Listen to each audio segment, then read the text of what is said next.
You've been elected to be the MC. Welcome to Harlan Arts Center, and today we are very, very privileged to have Mitch Markovitz here, and he's an award-winning artist, and he has quite a wonderful story to tell us, and so we're just going to let him tell it. It's all BS.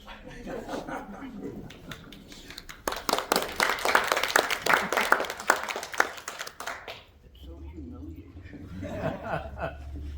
I do better just answering questions because I don't know what everybody wants to know.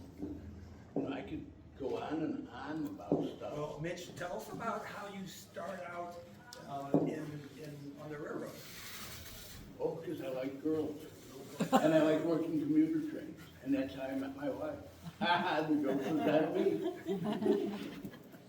All my kids are a result of the South Shore line. Well, now, how was that? Because I married a passenger. Tell them how long it took before she looked at you. Oh, she was. Listen, I'll tell you.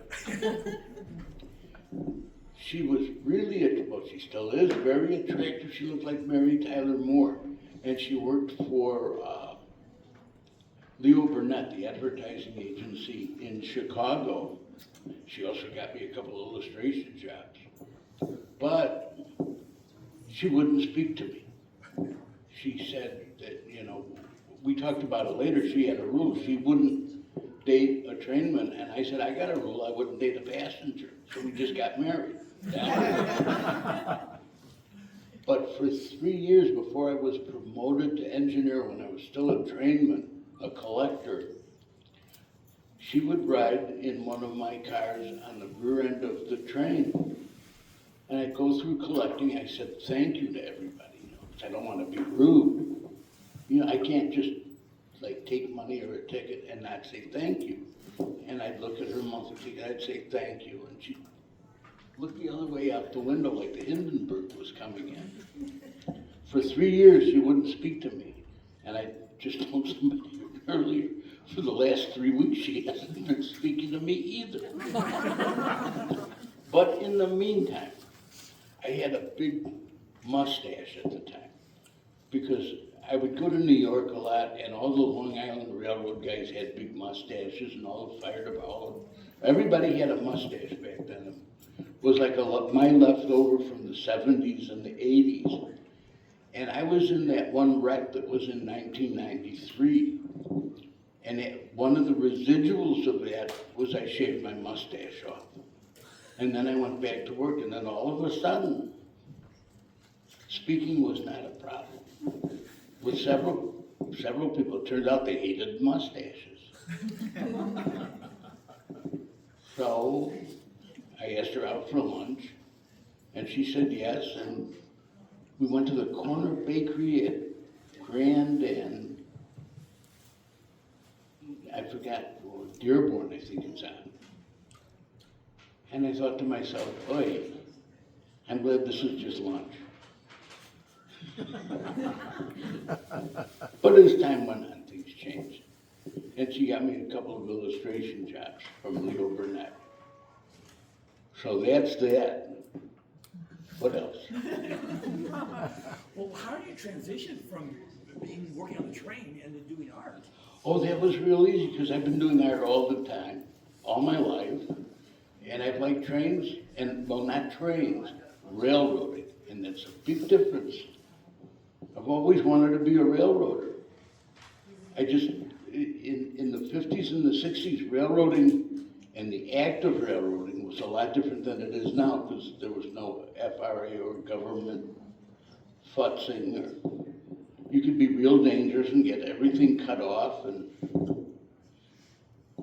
that was okay with everybody. But I just like railroading. I like the uniforms.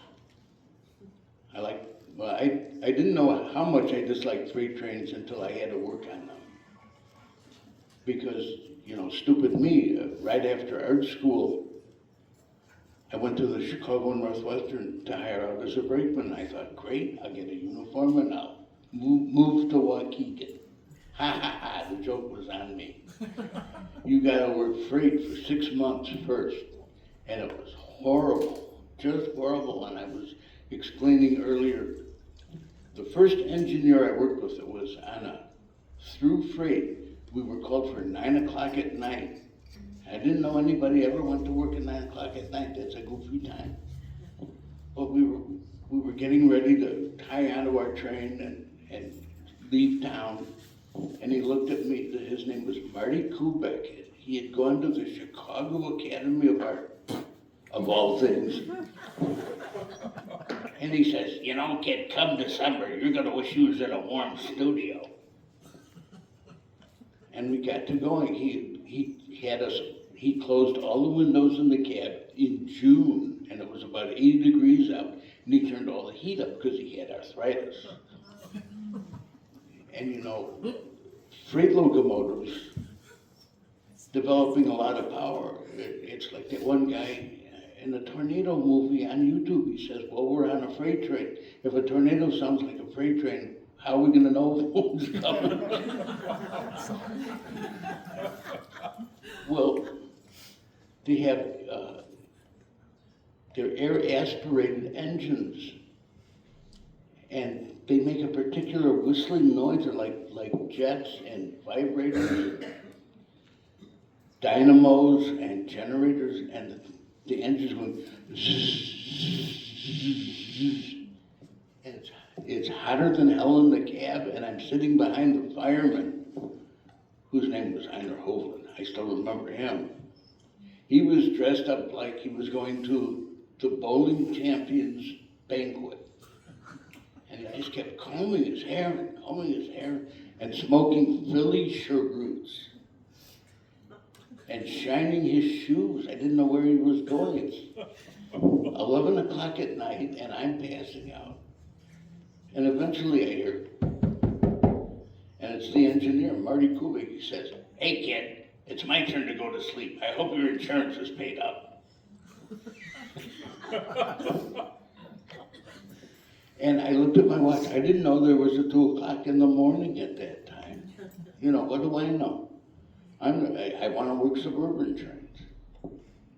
But we got to Fond du Lac. It was 6:30 in the morning after we had to chase a herd of calves off the railroad somewhere around West Bend, Wisconsin. But once I finally went on passenger service, most of the jobs had all-day layovers. You come in and just like the flow of rush hour in the morning and rush hour in the evening. You come in the morning and you have all day off until later on in the afternoon. So I would go to my father's studio and work all day. Sometimes when he finally decided he was going to have an art school, we had a studio in the Tree Studio building behind Medina Temple in Chicago. He's going to have an art school. He had no business teaching art. He kind of relied on me in a way. But I would either have a class, a workshop, or I would do my own artwork. It just, over time, it all developed the same time, the same way. And then I retired from the railroad because I too have arthritis. I like to keep the windows closed. And in December, I'm glad I'm in a warm studio. So that's how that is. So Mitch, you know, all the work you see here, has this always been your style and your work? When you first started out doing art, what were you doing when you first started? I've always done realism because I don't know how to not do realism. You know, I didn't want to be like Jackson Pollock, who was the second thing to be completely gassed up in his garage and drop balloons filled with paint on a can. I didn't see the purpose for that. I said, what do you get out of that? What does anybody get out of that? I mean, I've learned after a while, but you know, I had no business in that genre. But I liked realism because I liked Norman Rockwell. Because every time the Saturday Evening Post would arrive at our house and it had a Rockwell cover, my father would say, geez, this guy's great. Well, that was pretty much it. You mentioned your father was an artist. Did you learn from him? I learned how to do perspective from my father. He taught me a lot about just drawing, and especially in perspective because I would draw trains. So you had to know perspective or else everything looked like a funny baloney with windows. So I've been, yeah, he got me started. He would buy me art supplies too. He was an easy touch. Mainly because the art supply store was in his building. He could write it off the tag, you know. It was a good system until I wanted things like Pache airbrushes that were in the high-priced area back then. Well, that was the 50s, well, the 60s. So $105 in 1966 was a considerable amount of money. So I didn't get one until later when eBay showed up. But yeah, I've just always done it. And the railroad connection comes from my uncle's best friend, who was a locomotive engineman on the Illinois Central. And my father had the Illinois Central Railroad as a client. So here he's drawing images for the IC, and my uncle's best friend is an engineman on the IC. And then at age 5, I start grammar school, and our teacher says, now we'll sing My Country 'Tis of Thee. And you know, it goes, My Country 'Tis of Thee, Sweet Land of Liberty, and then I thought the next lyric was of the IC. And I thought, well, hell, we're singing about it. So that's how it all went. And of course, I got flunked in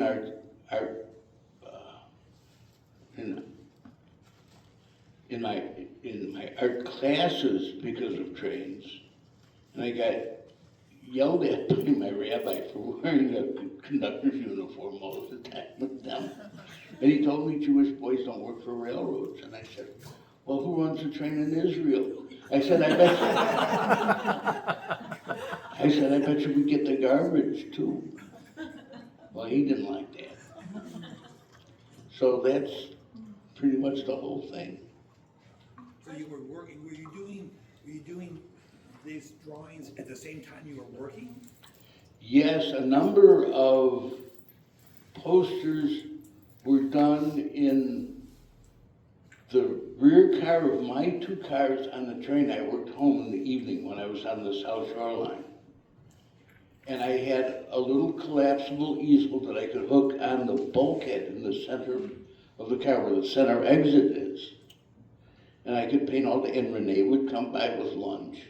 She'd get at the corner bakery at the cultural center. And it was a nice operation. They had the air going through, and then I'd clean up, and the terminal director had a spot for me to hang all my stuff and store all my art supplies. The only thing was, you know, it smelled like turpentine in there. And I'd be going home collecting tickets, and every once in a while somebody'd say, how come this train smells like new paint and it don't look like nothing been done? But other than that, it worked out real well. And I get my art supplies delivered to me at Beverly Shores. And I still use them. Glen L. Firm on Highway 12, they also have a gallery. All my stretchers and canvas and a good deal of my paint and brushes came from them. And I could call them up at Randolph Street and stop right behind their store. I gotta do that if I talk about the freight. And we'd load the art supplies right at the head end of my train, and I'd move up and stop at the depot at Beverly Shores. So a lot of the canvas came on the train. So how did the South Shore, how did that work, the advertising, how did you get involved in that, and how long did you do that for the posters? Well, what happened was in the summer of '84, a group of businessmen, the Venango River Group, got together and in essence bought the South Shoreline from the railroad that owned them, CSX, what had been the Chesapeake and Ohio Railroad, which by that time had become a big operation. But they had bought the South Shoreline in '67, thinking they could get rid of all the passenger trains and just run coal trains and sit there with a money changer on their Well, it didn't work out for them, so they wanted to get rid of it. These guys who had worked for the Santa Fe, except for one joker who worked for Sears, who had no business being let out of the house. They buy the railroad. Well, already right off the bat, they're looking for trouble from the previous ownership and management. And one problem they had was counterfeit monthly tickets, which by this time were nothing more than something you'd run off a mimeograph machine on index cards. You know, the monthly ticket, they would sell for $70 from certain stations. So this was quite a bit of revenue. And they wanted to figure out a way to thwart that, especially in Hegewisch. A rumor I had heard that one of the taverns by the railroad would sell you a 6-pack and a fake monthly ticket. So the way to do that is, I said, we all went into this problem by going from where the trainman actually took the ticket and punched a ride off of it and gave it back to the passenger. You just have this flash card. Well, that's so easy to counterfeit. So I said, we'll go back and we'll have monthly tickets printed letterpress. That's the old form of printing with actual metal coming down on cardstock. And it would create a texture. I said, you can feel it. And you have to put the validation stamp on the front, not the back. Because nobody's going to take apart their wallet in the middle of the rush hour, turn their ticket around. Well, that worked. And so they proclaimed me as first Wizard Deluxe and hired me as their art director. And the next thing was repainting the diesel locomotives. They had 3-year-old diesel locomotives that were painted up yellow and blue, which were the colors of the CSX Railroad at the time. So they wanted to have this contest where the employees would vote on the colors that they wanted. So I did 2 real crappy illustrations of colors that just shouldn't be used at all. And I did a real nice one of the orange with a maroon stripe. And of course that won because it was the biggest one. We had it in the middle of the 3 that people voted on. And that's how that happened. So how many posters did you do for the South Shore? None. They weren't interested. These were, The, that's not for the South Shore, that was for the, oh, I'm sorry, okay. that was for Well, the that's what I Northwest saw. Indiana Forum. Oh, okay. What happened was, it was about the time we went to get Julie, so it'd be about 96, 97. A book came out written by 2 professors from IU Northwest in Gary, Moonlight in Duneland, a complete anthology of all the South Shoreline posters in the history of the railroad. I wrote a chapter, and some other people wrote chapters. And somebody got the wise idea, can we do these again? I said, yeah, I can do those. So we did, and the idea was to get businesses in the region to sponsor a poster. We print posters, and we were going to have transit display, TDI, the advertising people that put up posters on commuter platforms, put them up That never went through. But we had a lot of posters, and we found out it was a great gift shop item. So really, the South Shore posters started with the Northwest Indiana Forum, and now it's handled by the South Shore Convention and Visitors Authority. And in the middle of this, I did a series in Atlantic City, New Jersey.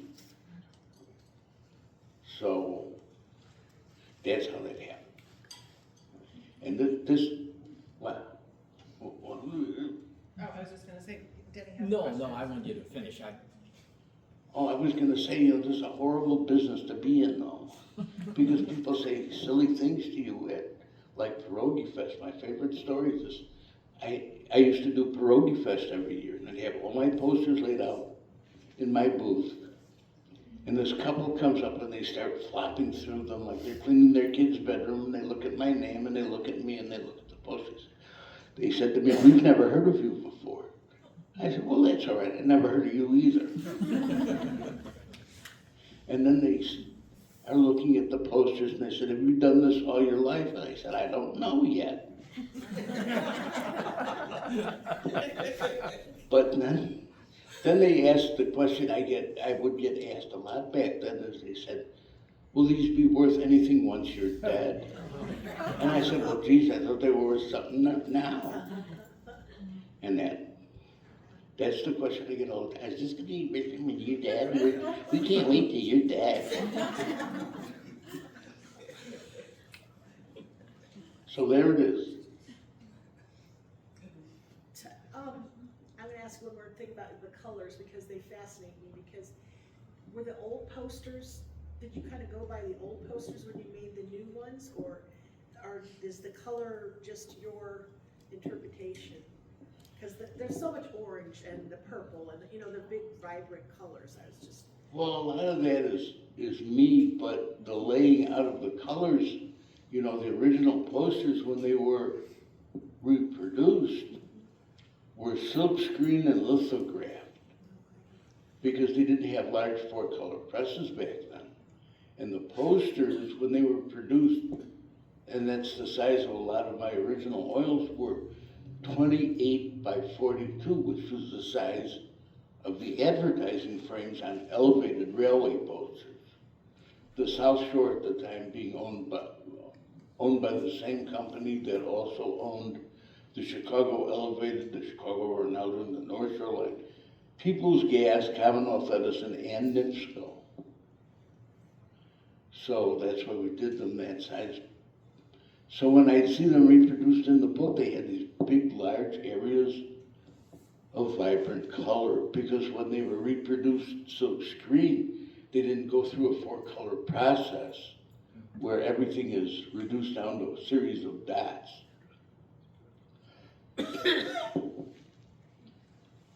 So that's where they come from. Do you remember the very first thing you sold for real money, be it a commission or anything else, that you knew at the time you might be able to make money as an artist? Yeah, I did. That was one of my earliest pastels. And one of my earliest shows in New York. And it sold for over $1,000. My father, when he was looking at it, I was taking photographs of my work. He said, "Well, how much do you think you'd want to get for that one?" And I'd say, "Oh, $1,000." He said, "You're not gonna." And then I went ahead and got $1,000 for it. And I'm told it's in a restaurant in Jersey City now.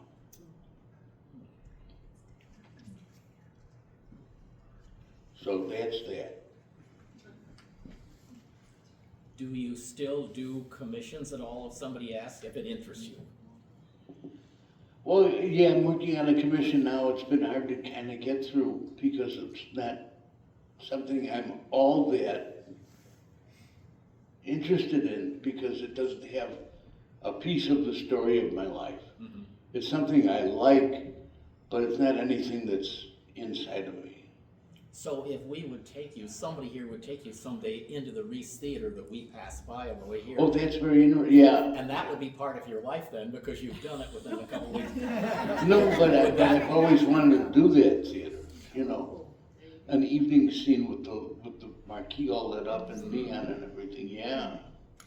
That's too much of a gem to let go. Mhm. And it's too much of a gem not to have you paint it too.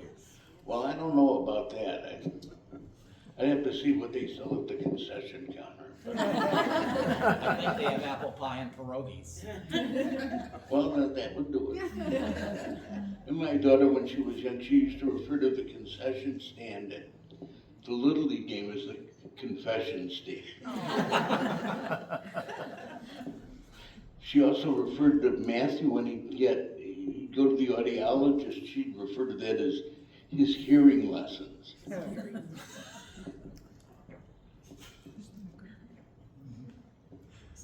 Are either of your children involved in art today?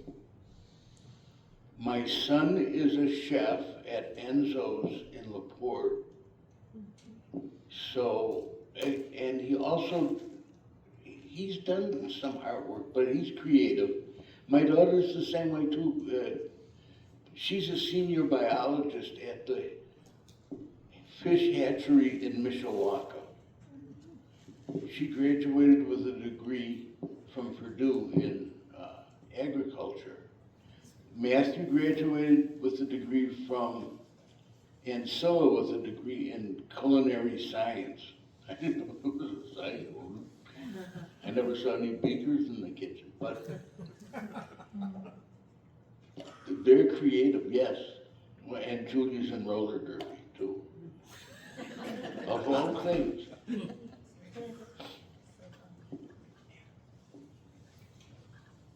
Okay, there it is. I want to go to the bathroom now.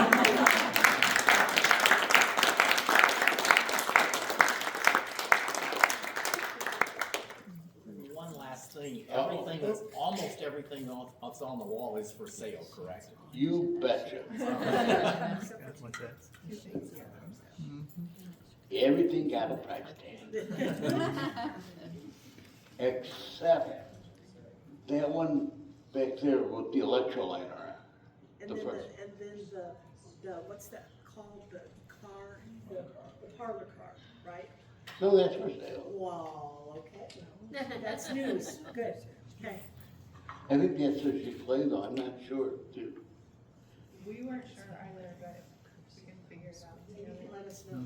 All right, yeah. So if anybody here in this crowd decides even after we leave they want something, they can contact you through Heartland, is that correct? Yes, Okay. speak with Ron. Okay. There you go.